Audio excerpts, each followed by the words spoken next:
சிவாய நம்ம சொல்லுங்கய்யா. ஐயா சிவாய நம. வணக்கம். சிவாய நம்ம சொல்லுங்கய்யா. ஒன்றும் இல்லை, முதல்ல எல்லாம் வந்து பார்த்தீங்கன்னா நாஞ்சினேஸ்வரர் இருக்கும்போதெல்லாம் இந்த தீகா கும்பலுங்கிற பேர்ல இந்த வீரமணி நிறைய பேர் இருந்தாங்க. இப்பெல்லாம் நிறைய பேர் வந்து பார்த்தீங்கன்னா பிராமணர்கள் வந்து தாக்குறதே வேலையை வச்சுட்டு இருந்தாங்க. சரி. இப்போ அவங்கெல்லாம் வந்து ரிட்டையர் ஆகிட்டாங்கன்னு நினைக்கிறேன். புதுசா வந்து சினிமா படம் எடுக்கக்கூடியது யாரா இருந்தாலும் இந்த சேரன் ஒரு ஆளு, அப்புறம் சக்தி திருமகன் ஏதோ ஒரு படம் ஒன்று வருது கொடுக்க, அல்லது விஜய் ஆண்டனி, இவங்கெல்லாம் வந்து பிராமண தாக்கி படம் எடுக்கிறாரு. நான் தெரியாம கேட்கிறேன், என்ன சினிமாங்கிறது வந்து அதுக்குரிய குவாலிஃபிகேஷனா? யார் வேணாலும் பேசிக்கலாம் பிராமணன் சொல்றதுக்கு? இல்ல சினிமா எடுத்துட்டா தலைக்கு தலை ஒரு கீழ வச்சது மாதிரியா? என்ன இவங்களுக்கு வந்து ஒரு இது இருக்கு? என்ன பப்ளிக் வந்து நீ ஒரு சினிமா இருக்குன்னா ஒரு தொழில் பண்ற, அவ்வளவுதான். உடனே கலெக்டர் ரேட்டு கூட பில்டப் பண்ணிக்கிறிய. அதான் சொல்றேன்ல, இவனுங்க பிராமண சாபத்தை வாங்கி கட்ட போறான். 1000 பசுவை அடித்து மிக கொண்டாலும் தோஷம் இதல்லவோ ஒரு வேதியனை கொள்வதுன்னு பரம்பொருள் எம்பெருமானே சொல்றான், பகவானே சொல்றான். அப்போ 1000 பசுமாட்டுக்கு சமம் ஒரு பிராமணன். இவனுங்க வந்து இங்க பாருங்க, எல்லாமே பிராமணர்கள் தாக்குறானுங்கன்னா அவங்க வந்து ரொம்ப சாது. அவங்க செவனேன்னு இருக்காங்கன்னு இவங்க நினைச்சிட்டு இருக்கானுங்க. ஆனா ஒரு நாள் பொங்கி எழுதாங்கன்னு வச்சுக்கோங்க, எழுவாங்க. அதுக்கு ஒரு நாள் ஒரு நான் சொல்லல, பகவானே சொல்றான், எம்பெருமான் சொல்ற பாருங்க, முடிபற்ற பிள்ளையை சுண்டலி தானும் கண்டு முடிக்கி கடிக்க கண்டேன் சிவனே ஐயா, கிளை சேர்ந்து ஆடியில் கூடிய எலிகள் எல்லாம் கிடைகளைந்து ஓட கண்டேன் சிவனே. மகாவிஷ்ணு சிவன்ட்ட உரையாடுறான். கலியுகத்துல முடிபெற்ற பிள்ளைகள், முனிவர்கள் பெற்ற பிள்ளைகளை இந்த சுண்டலி கூட்டம் முடிக்கி கடிப்பான். ஆனா அந்த முனிவர்கள் பெற்ற பிள்ளைகளுக்கு ஒரு நேரம் வரும், அன்னைக்கு இந்த கும்பலெல்லாம் கிளை சேர்ந்து ஆடியில் கூடிய எலிகள் எல்லாம் கிடைகளைந்து ஓட கண்டேன் சிவனேங்கிறான். எலி கிட கலைஞ்சு எப்படி ஓட, அடிக்கடி ஓட பார்த்திருக்கீங்களா? அந்த மாதிரி இந்த கும்பலாம் ஓடும், ஒரு நாள் வரும் அப்படிங்கிறான். பிராமணர்கள் சாதுன்னு நினைச்சிட்டு இருக்கான். சாது மரண்டா காடு கொலை. நான் சொல்ல, பகவான் சொல்றான், இயற்கையாவே பிராமணர்கள் யாரோட பிள்ளைகள்? இம்பரவன் கீதில மகி சொல்றான், மகர்ஷே சப்தூரே சத்தோர் மனசுதா மத்வா மனசு ஜாதா ஏசலோக இமா பிரஜாங்கிறான். இந்த பிரஜைகள் அனைவரும் 7 சப்த ரிஷிகள் இருந்து உண்டானவர்களுங்க. அததான் சாமி முனிவற்ற பிள்ளை, முனிவரோட பிள்ளைகள். ரிஷிகளுக்கு ரிஷி பத்தினிகளுக்கும் பிறந்தவங்க அவங்க.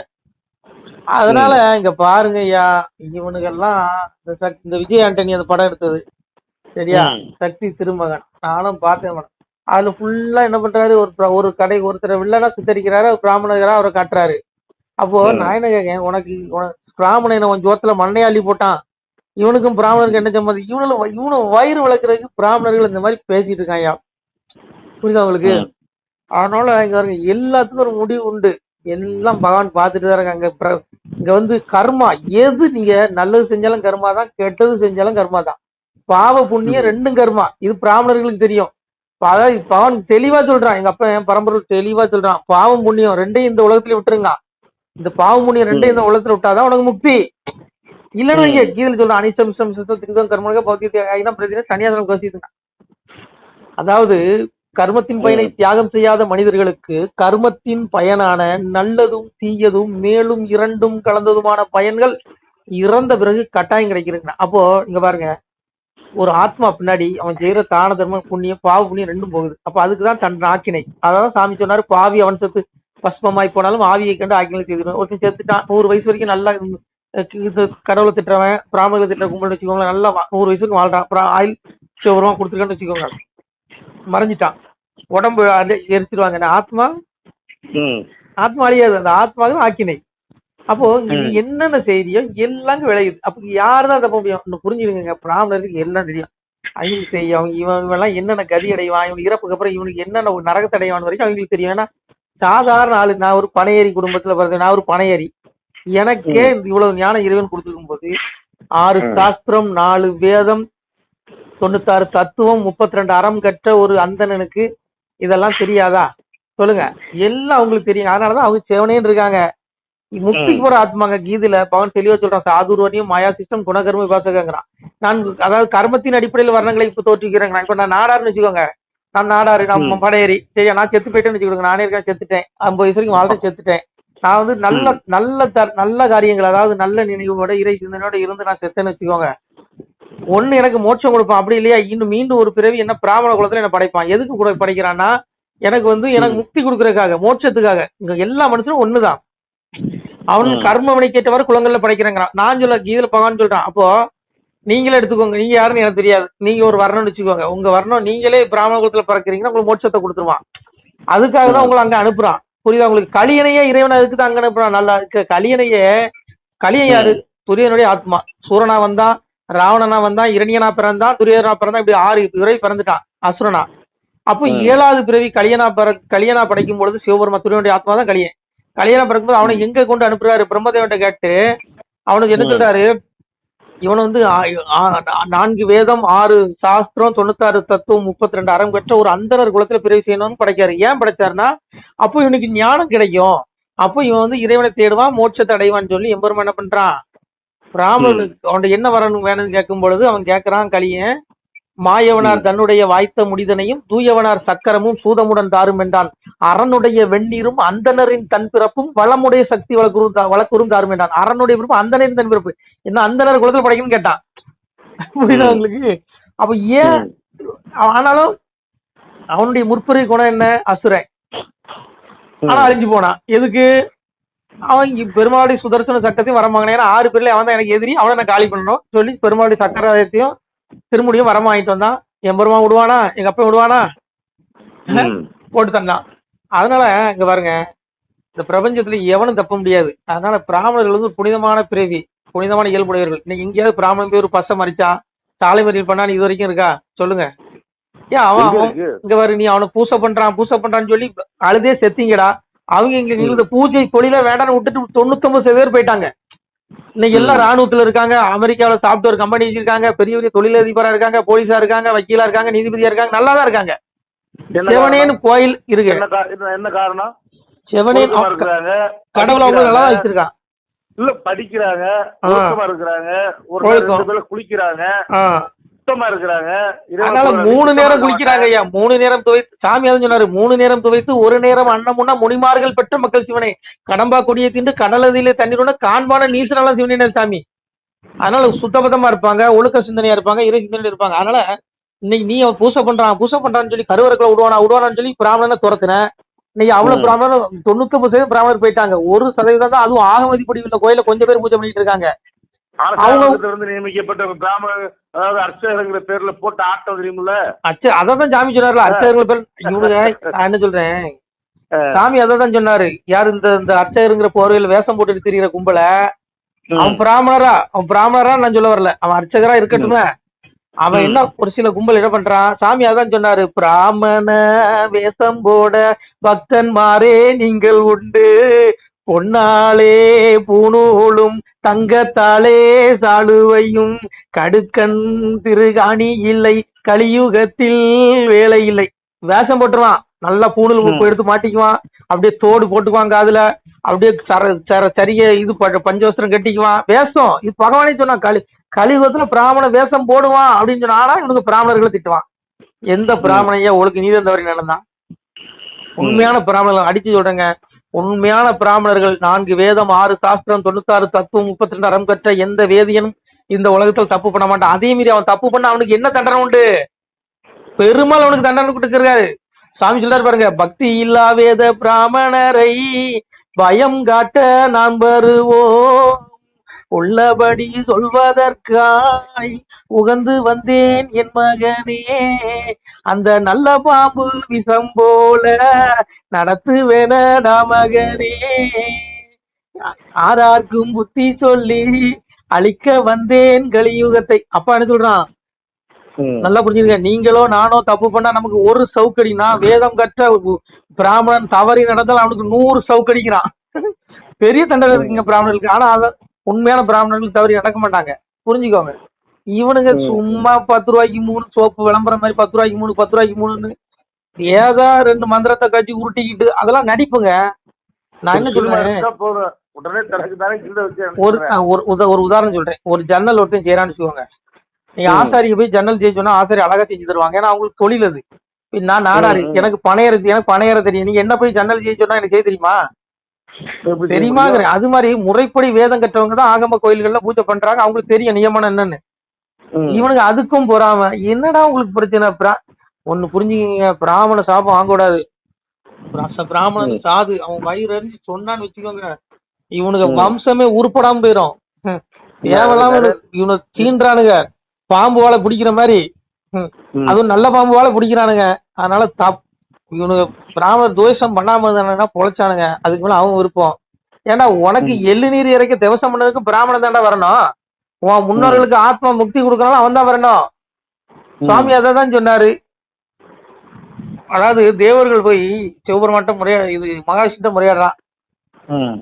இறைவா நாராயணா, இந்த கலியுகத்துல சாதுக்கள் பிராமணர்கள் போன்ற நல்லவர்களை இந்த பாவிகள் கொடுமை பண்றாங்களேன்னு சொல்லு தேவர்கள் போய் முறையிடுறான். தேவர்கள்லாம் விண்ணுலக தேவர்கள், நீங்க இங்குள்ள தேவர்கள் நினைச்சுக்காதீங்க. விண்ணுலக தேவர்கள் முறையிடுறான். அப்போ கேளுங்க, முறையிடும் போது சாமி சொல்றாரு, அதாவது என்ன சொல்றாரு, தேவர்களே நீங்கள் மனம் சடைய வேண்டாம், நான் பாத்துக்கிறேன். இந்த கலிப்பயலுக்கு திவசம் பண்றதுக்கு எள்ளு நீரம் பிராமணர்கள் கொடுத்து திவசம் பண்ண வைப்பேங்கிறான். சாமி அதான் சொன்னார். பெருமாள் சொல்ற பாருங்க, எல்லாம் சான்றோர் கையாலே எள்ளு நீரும் களிக்கிரைத்து பொல்லா களியை நரகமதில் புக்க அடித்து பேயோடு கொல்ல விடைகள் கொடுப்பேன் நான் கூண்ட சான்றோர் கையதிலே வல்லோர் புகழும் தேவர்களை மனமது சடைய வேண்டாம். பெருமாள் சொல்றான், தேவர்களை நீங்க மனம் சடைய வேண்டாம், சாதுக்களாகி நல்லவர்களாகி பிராமணர்களை எள்ளு நீரையும் கொடுத்து இந்த கலிப்பயலுக்கு திவசம் முளைப்பாங்க அந்த அக்கிரமகார பயல்களுக்கு.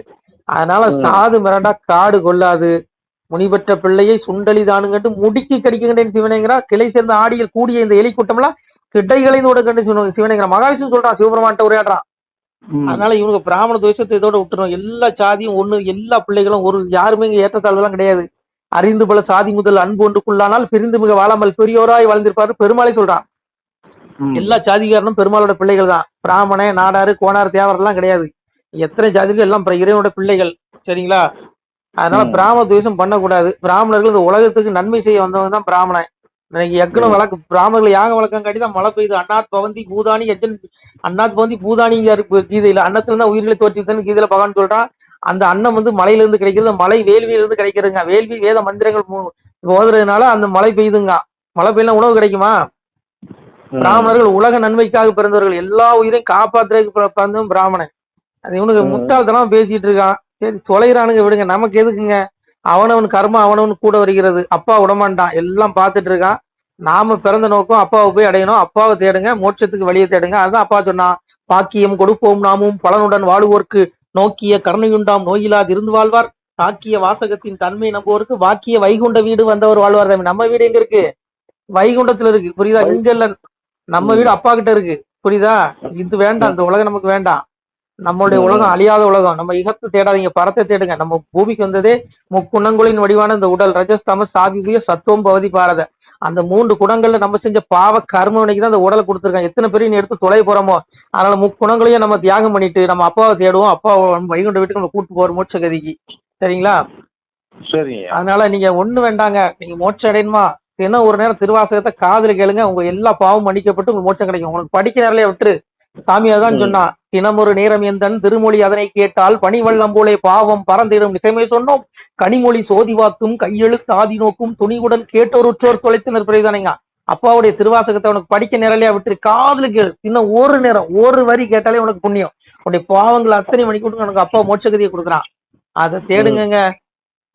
அதை விட்டுட்டு இந்த களி கர்மாவில உளுந்து மண்ணா போயிடாதீங்க. இந்த சினிமாக்காரன் பின்னாடி போறது, இந்த அரசியல்வாதி பின்னாடி போறதுலாம் விட்டுருங்க. நமசிவாய. திருச்சிட்டம்பலம் தில்லையம்பலம் பொன்னம்பலம்.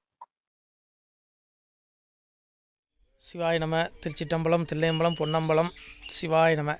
உறவுகளே, சிவ அன்பர்களே, தற்போது தாங்கள் இந்த வீடியோவில் பார்க்கக்கூடிய இடத்துல ஒரு சிவாலய திருப்பணி ஒன்று நடந்து கொண்டிருக்கிறது. இந்த இடத்துல பார்த்தீங்கன்னா முன்பு ஒரு காலத்தில் ஒரு சிவாலயம் இருந்திருக்குது. அதாவது இந்த ஏரியா இப்போ ஒரு தென்னை மரங்கள் பனை மரங்கள் சூழ்ந்த காடாக இருக்கிறது. முன்பொரு காலத்தில் இங்கே ஒரு ஊர் இருந்ததாக சொல்கிறாங்க. ஆனால் இப்போது சுற்று வட்டாரத்தில் 5 கிலோமீட்டர் சுற்றுலாவில் ஊரே கிடையாது, காடு. இப்போ இந்த இடத்துல ஒரு சிவாலயம் அமையிருக்கிறது. இந்த சிவாலயத்தில் இருந்த அந்த சாமியுடைய திருமணியை எடுத்து வச்சிட்டோம். திருப்பணி முடிஞ்சதுக்கப்புறம் பிரதிஷ்டை பண்ண இருக்கிற உறவுகளே, தற்போது இந்த வீடியோ பார்க்கக்கூடிய உறவுகள் தங்களால் முடிந்தால் ஒரு சின்ன உதவி செஞ்சு கொடுங்க. எங்கள் இடத்துல பொருளாதாரம் இல்லை. அதனால் பார்த்திங்கன்னா அந்த வேலையெல்லாம் அப்படியே நின்று போச்சு. பாருங்கள், இந்த அப்படியே பாதியிலே நிற்கிது இந்த சிவாலய திருப்பணி. பக்த கோடிகள், அன்பு உள்ளங்கள், தயவுசெய்து நீங்கள் உதவி செய்ய விருப்பமுள்ள உறவுகள் உதவுங்க. உங்களுக்கு கோடி புண்ணியம் கிடைக்கும். இந்த சாமியோடைய அருள் அனுகிரகம் உங்களுக்கு கண்டிப்பாக கிடைக்கும். இது ஒரு புகழ்பெற்ற சிவாலயம் கூட சொல்லலாம். சாமியோட திருமணியை எடுத்து வச்சிட்டோம். இந்த இடத்துல பார்த்தீங்கன்னா ஒரு வாசி தண்டம் இருக்குது. அந்த காலத்தில் ஒரு முனிவர் யாரோ தவம் செஞ்சுருக்காங்க, அவங்களுடைய வாசி தண்டம். அவர் திருக்கரங்களால் எழுதின ஓலைச்சுவடி கூட இன்றும் இருக்குது, இன்னும் பாதுகாக்கப்பட்டு வருது. அது கோயில் திருப்பணி முடிஞ்சதுமே அதையும் நாங்கள் அந்த வழிபாட்டுக்கு வச்சுடுவோம். இந்த சிவாலய திருப்பணி வந்து சாமி திருநாமம் வந்து முக்தீஸ்வரர் அப்படிங்கிற திருநாமத்தில் வழங்குறாரு. நெல்லை மாவட்டம் நாங்குநேரி தாலுகாவில் இந்த சிவாலயம் அமைய இருக்கிறது. உறவுகளே, இந்த வீடியோ பார்க்கக்கூடியவங்க ஒரு 2 பேருக்காவது கொஞ்சம் ஷேர் பண்ணுங்கள். இந்த வீடியோ பார்க்கக்கூடிய யாராவது ஒரு சின்ன உதவி செஞ்சால் இந்த ஆலய திருப்பணி வந்து கண்டிப்பாக நாங்கள் வெற்றிகரமாக முடிச்சுடுவோம். பாருங்கள், அந்த வேலை எல்லாமே அப்படியே நிற்கிது. கல்லெல்லாம் இறக்கி போட்டிருக்கோம். இன்னும் நிறைய கற்கள் தேவைப்படுது. சுவாமியோடைய அந்த திருக்கோபுரம் பார்த்திங்கன்னா லிங்க வடிவிலே அமைக்க இருக்கிறோம். உதவுங்கள் உறவுகளே. உங்களுக்கு அப்பா சிவபெருமானுடைய அருள் நிச்சயம் கிடைக்கும். எம்பெருமான் சொல்வான், வாழுவீர் தாழ்வில்லாமல் மக்களும் கிளைகள் கொஞ்சி நாளுமே மகிழ்ச்சியை கூர்ந்து நலமுடன் வாழும்போது நீளுமே எனது செங்கோல் நீதியும் நெறிபோல் வந்து ஆளுமே உங்கள் தன்னை அன்புடன் அலையாவண்ணம். உங்களை எம்பெருமானுடைய அப்பாவுடைய திருவாசகத்தாலேயே வாழ்த்துறோம் உறவுகளே. ஆணுடன் பெண்ணும் பெற்று அதிகமாய் செல்வமாகி தானுடன் நினைவுமுற்று தர்மமும் நெறியும் கற்று வேணும் நீள் காலமெல்லாம் வெள்ளியர் உடனே வாழ்ந்து போனுதல் கமலநாதன் பொற்பதம் பெற்று வாழ்வீர். அந்த ஈசனுடைய பொற்பதம் நிச்சயம் கிடைக்கும். உங்களுக்கு இகத்திலும் சுகம், பரத்திலும் சுகம். உங்களுக்கு கர்ம வினைகள் மன்னிக்கப்பட்டு உங்களுக்கு நிச்சயம் மோட்ச வீடு கிடைக்கும். இகத்தில் பூரண ஆயுளுடன் நோய் நொடி இல்லாமல் வாழ்ந்து நீங்கள் பரவாழ்வும் பெறுவீர்கள் உறவுகளே. மக்களே, நீங்கள் எல்லாம் வாழ்பொன்னம் பதியிற் சென்று முக்கியமான யுகநில மதிலே தன்னால் கக்கிய பொன்கள் ஸ்வர்ணம் கைமணம் குளிர அன்னம் பொக்கிஷம் நிறைய வைத்து புகழ உண்டு இனிதாய் வாழ்வீர். இந்த இகவாழ்வும் பரவாழ்வும் உங்களுக்கு சுகப்பட அப்பன் ஈசனர்களால் வாழ்த்துகிறோம். இந்த திருப்பணிக்கு உதவி செய்ய ஒரு ஜிபே எண் சொல்கிறோம். இந்த எண்ணில் நீங்கள் உதவலாம். நீங்கள் இந்த எண்ணிலே நீங்கள் தொடர்பு கொள்ளலாம். ஜிபே, ஃபோன்பே, வாட்ஸ்அப் எல்லாம் இந்த நம்பர் தான். 93 85 44 31 06 93 85 44 31 06. இந்த எண்ணில் நீங்கள் உதவலாம், தொடர்பும் கொள்ளலாம். வாட்ஸ்அப்பும் இந்த எண்ணு தான், ஜிபே இந்த எண்ணு தான் உறவுகளே. முடிந்த அளவுக்கு 2 பேருக்காக ஷேர் பண்ணுங்கள். இந்த வீடியோ பார்க்கக்கூடிய யாராவது ஒருத்தர் சின்ன உதவி, நீங்கள் வந்து பெரிய அளவில் செய்யணும் கூட, நீங்கள் ₹1 நீங்கள் தந்தாலும் மனசார வேண்டி ஏற்றுக்கிறோம் உறவுகளே. உதவுங்கள். முடிஞ்ச அளவுக்கு ஷேர் பண்ணுங்கள். நன்றி. சிவாய நம. திருச்சிற்றம்பலம், தில்லையம்பலம், பொன்னம்பலம். உறவுகளே, நம்ம இந்த இடத்துல வாழ்ந்து மறைந்த ஒரு சித்த மகாபுருஷர் பயன்படுத்திய பல 100 ஆண்டுகளுக்கு முன்பு உள்ள வாசி தண்டம் ஒரு சித்த மகாபுருஷர் பயன்படுத்தியது. அவர் திருக்கரங்களால் எழுதிய அந்த ஓலைச்சுவடி கூட பாருங்கள், இன்னும் பாதுகாக்கப்பட்டு வருது. இந்த சிவாலயம், நம்முடைய இந்த சிவாலய திருப்பணி முடிந்ததுமே எம்பெருமான் அவர் எழுதிய அந்த சிவனை பற்றி புகழ்ந்து எழுதிய அந்த பாடல் வரிகள் இதில் இருக்குது. இந்த வாசி தண்டம் அவர் பிரதிஷ்டை செய்த அந்த லிங்க திருமேனியையும் இந்த இடத்துல நாம் இந்த ஆலயம் கட்டி நாம் பிரதிஷ்டை செய்திருக்கிறோம். அனைவரும் இந்த ஆலய பிரதிஷ்டைக்கு கண்டிப்பாக வரணும். முடிஞ்ச அளவுக்கு இந்த வீடியோ பார்க்குறவங்க உதவி பண்ணுங்கள் உறவுகளே. பொருளாதாரம் இல்லாமல் திருப்பணி நின்று போச்சு. முடிஞ்ச அளவுக்கு ஷேர் பண்ணுங்கள், உதவுங்க. நன்றி. நம சிவாய. திருச்சிற்றம்பலம், தில்லையம்பலம், பொன்னம்பலம். இந்த புண்ணியபலன் தங்களுக்கு உடான கூடிய வரும் உறவுகளே. நம சிவாய்.